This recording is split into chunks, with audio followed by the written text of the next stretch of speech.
Chapter 16th. The titles of the Son of God. All our words are in our minds before we speak them. Those thoughts then we became words when spoken, but words before even being uttered are called wisdom. For this reason, the Son of God is called the wisdom of God. He is the one speaking in Proverbs 8. Before he was spoken out of God, he was in God himself, carrying the title wisdom. The word of God, the wisdom of God, came out in the form of a sound to become the firstborn of the universe. So his name is the Word of God. The Son of God has another title, the hand of God, the arm of the Lord. Whatever we want to do, we do it with our hands. A sculptor, a potter, and a painter all use their hands to do their jobs. Even a warrior uses his hands to fight the enemy. Even for household chores like washing the clothes, or gardening. We use our hands. We do everything with our hands. In the same way, God does everything through His Son. That is why He is called the hand of God or the arm of the Lord. Next, He is the only person who can go into the unapproachable light. He is the only one who knows and can accurately speak the mind of God. Whenever God wanted to convey a vital message to his created sons, he would send his son out as his representative. At the same time, the Son of God also speaks to the angels on God's behalf as God's representative. So, he is also rightly called the angel of God. In addition, we know that God conveys his messages to the saints through his angels. But most Christians do not know that God also speaks to his angels through a mediator. God has appointed a mediator through whom he speaks to the angels. That mediator is the Son of God. His name is also Yahweh. It cannot be otherwise.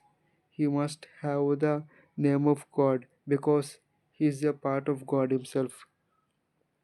He is also called the Master Craftsman or the master worksman, because he is the chief architect who built the universe with quadrillions of galaxies and Milky Ways. Zechariah 13 chapter 7th verse gives us the more intimate title of the Son of God.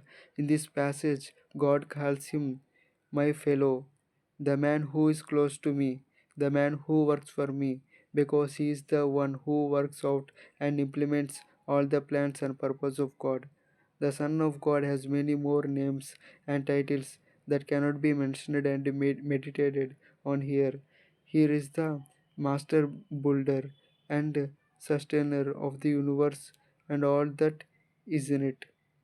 Such a wonderful person and was once born out of God, thus he is born. He is still a person who never had a beginning. On a certain day, God said to him, today I have begotten you, but that was not the beginning of his existence. For example, we say, my child was born today. We count his or her age from that point onward. But is that the beginning of the child's existence? Did he not exist a day earlier or a week earlier? You know the answer. That child was very much alive, formed in his mother's womb, much before the moment of his birth. In the same way, the Son of God was a part of God and existed with God for all eternity. A child is in the mother's womb for a limited time before the day of his birth. But the divine Son was living as a part of his Father since eternity. He always existed as a part, a vessel of the infinite God. He then began to exist and moved closer to the creation after God begat him. That is why Hebrews 7 tells us the Son of God is without father or mother or genealogy, having neither beginning of days nor end of life. God has begun to know our other son in this manner. Every other son is a created being, created out of nothing. They were not a part of God before coming into being, nor did they exist before God created them. There was a time those created sons simply did not exist. The Almighty Word of God suddenly brought them into existence out of nothing. That is the reason the Son is called the only begotten Son of God. It is the will of the Father that the only begotten Son of God should have supremacy in everything, because that is justice. This wonderful person, the firstborn of creation, is the most important person in the whole universe. He is the mystery of God. Presenting all his glorious in this book is impossible. His glorious attributes and activities are endless and beyond the comprehension of the most brilliant human mind.